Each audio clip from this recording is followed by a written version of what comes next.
One of the questions I'm asked most often is, how do you explain unity with God to someone who feels completely disconnected? The answer begins with a simple observation. If God is the source of everything, how can anything be outside the source? Think about a ray of sunlight. The ray is not the sun, yet it comes from the sun. It carries the same nature and properties as the sun has, and it exists because of the sun. In the same way, the human being is an expression of divine life.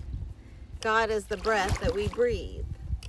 The body is simply the vessel, the temple. We're not separate. We're not identical, but we are connected.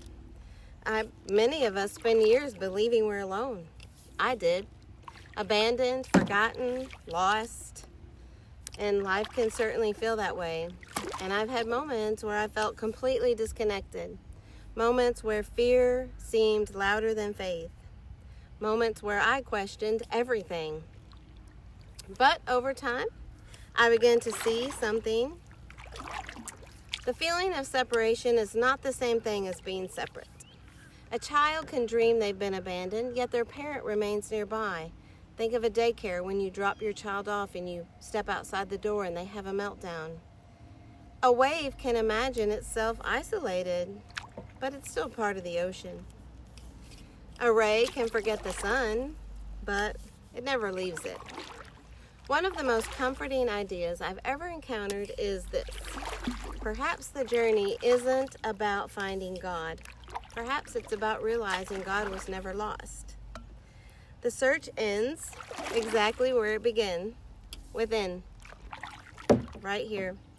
Not because heaven is somewhere far away, but because the doorway to it has always existed inside the human heart. And maybe spiritual awakening isn't becoming something new.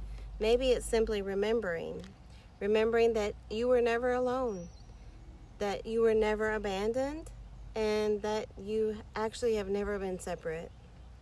And remembering that love has been carrying you the entire time. Thank you for listening. Remember, it's not what you build, it's what you become.